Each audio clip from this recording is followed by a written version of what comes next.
एक जमाने में उमैड्स की मुतहरिक सरजमीन में वीर नामी एक जिंदा दिल लड़का रहता था। वीर को जादुई घास के मैदानों और जादुई जंगलात की तलाश करना पसंद था जो उसके रंगीन घर को घेरे हुए थे। एक दिन जब वीर अंदर दख्श के रास्ते पर जा रहा था, उसने एक शानदार शेर को ठोकर मारी जिसका नाम लियो नामी सुनहरी अयाल था।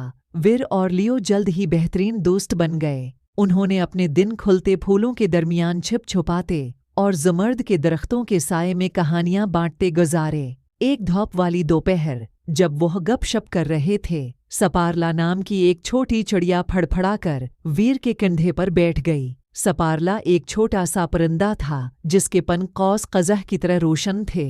वीर और लियो की दोस्ती से मुतासिर होकर सपारला ने उनकी महमजोई में शामिल होने का फैसला किया। एक साथ तीनों ने अपनी रंगीन दुनिया के अजायबात दरियाफ्त करते हुए दिलचस्प सफ़र का आगाज़ किया। एक दिन जब वो चमकते घास का मैदान तलाश कर रहे थे तो वो एक जादुई झील से ठोकर खा गए। वीर ने नीचे एक चमकती हुई चीज़ को देखा, जवाहरात से मज़ीन एक खूबसूरत चमच जो सितारों की तरह चमक रहा था। चमच एक हल्की सी चमक से घरा हुआ था और वीर जानता था कि ये कुछ खास है।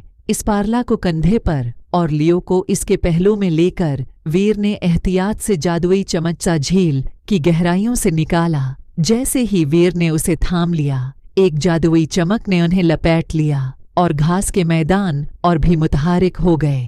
जादुई चमचा जहां भी छूता है, खुशी और रंग फैलाने की ताकत रखता था। वीर, लियो और सपारला ने इस नए पाए जाने वाले जादू को उमीज़ की पूरी सरजमीन पर खुशी लाने के लिए इस्तेमाल करने का फैसला किया। उन्होंने चमच को झील में डब्बू दिया और उसके दलफरीब रंग खीतों में बखरे हर चीज़ को रंगों के कलिडोस्कोप में बदल दिया। इस दिन के बाद से वीर, लियो और सपारला ने उमैज़ के अजायबात को दरियाफ्त करना जारी रखा। इन तमाम मखलूक़ात के साथ हंसी और जादू बांटते रहे जिनका उनका सामना हुआ। जादुई चमचा इनकी लाजवाल दोस्ती और इस खूबसूरती की अलामत बन गया जो इस वक्त मौजूद होती है जब मुख्तलिफ रंगों के हम आहंगी में उकठे होते हैं। और यूं उमैज़ की सरजमीन में हर गुरूब आफताब ने आसमान को वीर, लियो, सपारला और उनके जादुई चमचों की मुतहरिक कहानियों से रंग दिया।